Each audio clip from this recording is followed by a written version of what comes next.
Shalom, selamat pagi Bapak Ibu Saudara-saudari yang terkasih di dalam Tuhan. Selamat berjumpa kembali dalam Renungan Harian Toraya edisi Kamis 10 Juli tahun 2025. Kita patut bersyukur oleh karena pemeliharaan dan penyertaan Tuhan, sehingga pada saat ini kita masih diberikan waktu dan kesempatan untuk menikmati hari baru, hari karunia Tuhan. Mengawali segala kegiatan kita pada hari ini, mari bersama-sama kita mengambil waktu sejenak untuk belajar firman kebenaran Tuhan. Bacaan hari ini yang akan kita renungkan bersama-sama terdapat di dalam kitab Yakobus pasal 2 ayat 14 hingga ayatnya yang ke-26. Namun sebelum kita mendengarkan dan merenungkan firman Tuhan, mari kita berdoa. Bapa di surga, kami mengucap syukur Bapa bila pada saat ini Engkau membangunkan kami dengan penuh keberkatan untuk melakukan segala aktivitas kami di hari baru yang Kau karuniakan kepada kami. Bapa di surga, mengawali segala kegiatan kami pada pagi hari ini, kami rindu Bapa untuk membuka, membaca, bahkan merenungkan sebagian kecil daripada firman-Mu. Engkau memberkati setiap kami Bapa, kiranya firman yang boleh kami baca dan kami renungkan bersama-sama ini Bapa, dapat mengambil bagian dalam kehidupan kami yang terus Engkau karuniakan kepada kami. Berfirmanlah Bapa, karena sesungguhnya kami telah siap. Di dalam keampunan anak-Mu Yesus Kristus kami berdoa. Amin.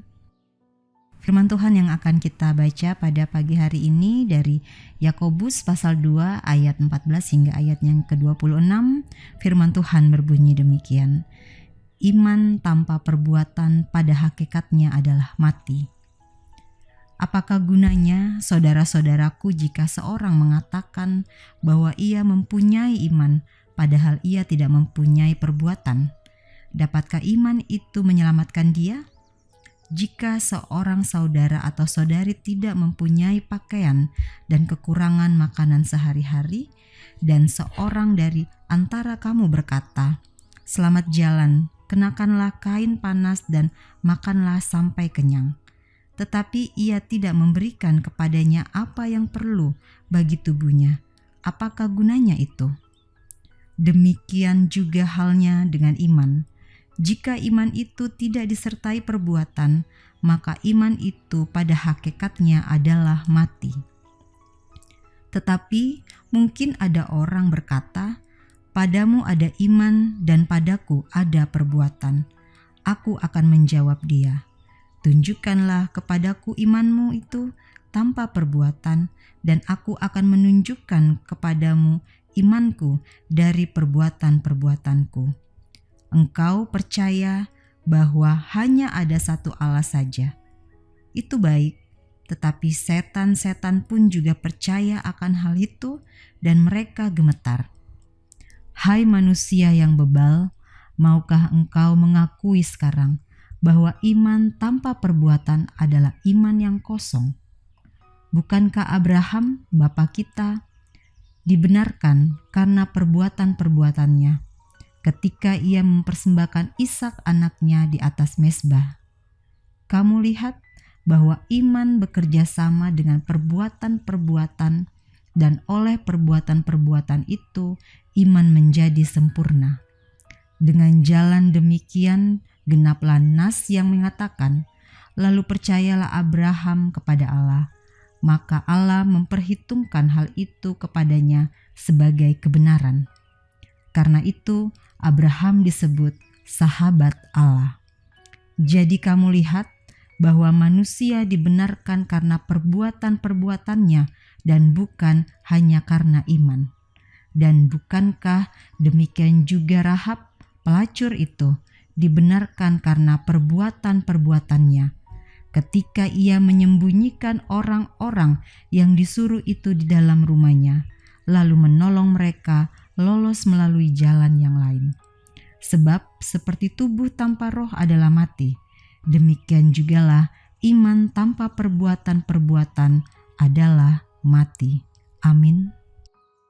Bapak, Ibu, saudara-saudara yang terkasih di dalam Tuhan, yang dikatakan berbahagia adalah kita yang membaca dan berlakukan firman kebenaran Tuhan di dalam kehidupan kita sehari-hari.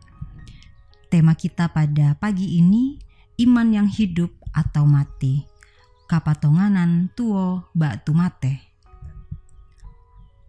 Orang bijak mengatakan hidup bukan pilihan, tetapi di dalam hidup ada banyak pilihan.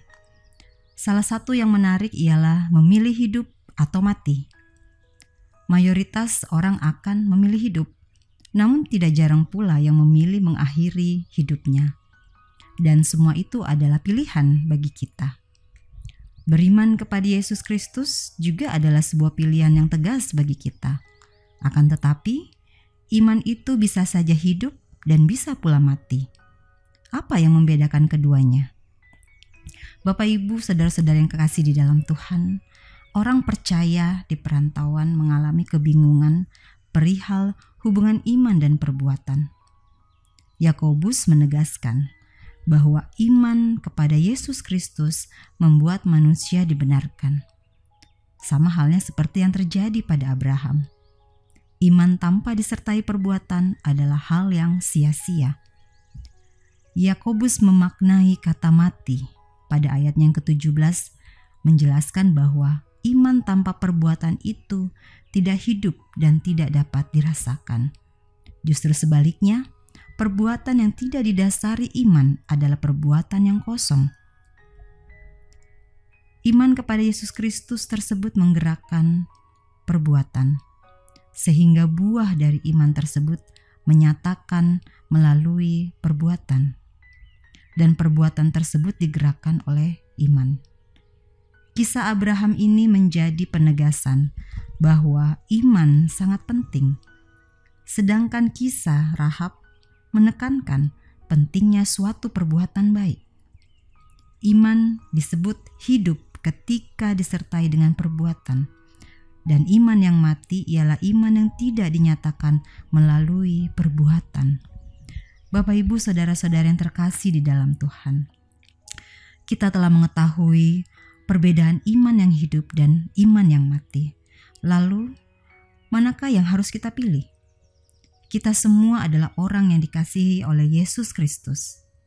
Dalam kasih itu, Roh Kudus menuntun kita beriman kepadanya.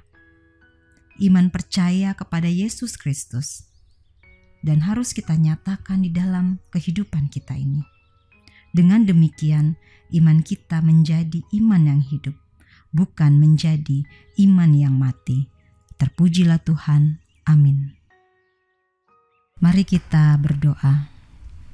Bapa di surga, kami mengucap syukur Bapa di pagi yang indah ini, melalui renungan harian ini Bapa.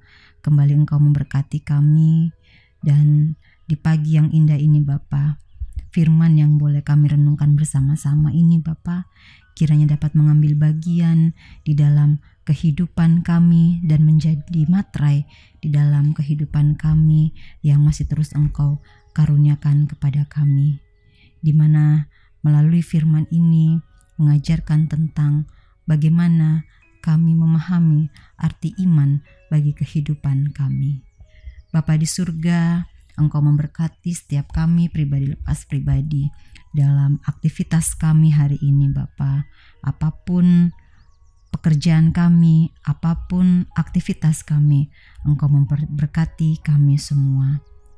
Kiranya apa yang kami kerjakan Bapa dapat menjadi berkat tidak saja bagi kami, namun dapat menjadi berkat bagi orang-orang sekitar kami.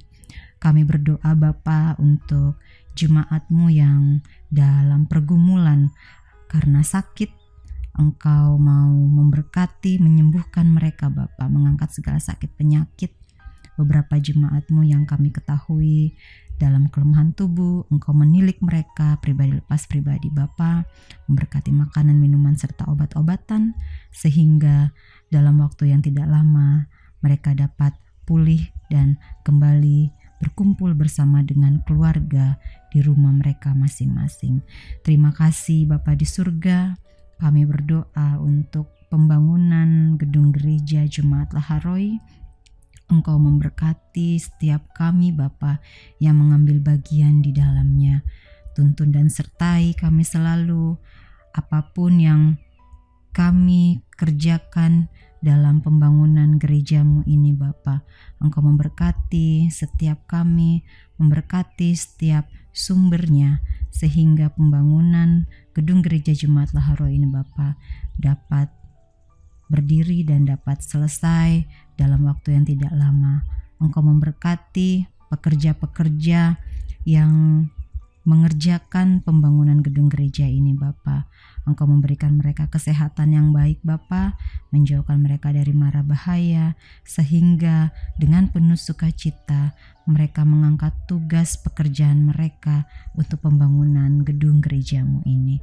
Terima kasih Bapa di surga, Engkau mengetahui apa yang akan kami butuhkan, apa yang akan kami perlukan. Kami yakin dan percaya Bapa, kasih-Mu, kuasa-Mu terus memberkati kami pribadi lepas pribadi. Terima kasih Bapa di surga, ampunkanlah segala dosa dan pelanggaran kami, sempurnakanlah doa kami yang tidak sempurna ini. Di dalam keampunan anak-Mu Yesus Kristus kami berdoa dan mengucap syukur. Amin. Demikianlah renungan harian Toraya pada hari ini dari Jemaat Laharoi Balikpapan. Kiranya kita semua tetap setia mendengarkan firman Tuhan dan senantiasa diberkati oleh Tuhan dalam menjalani hari-hari kehidupan kita.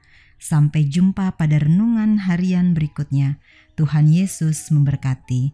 Shalom.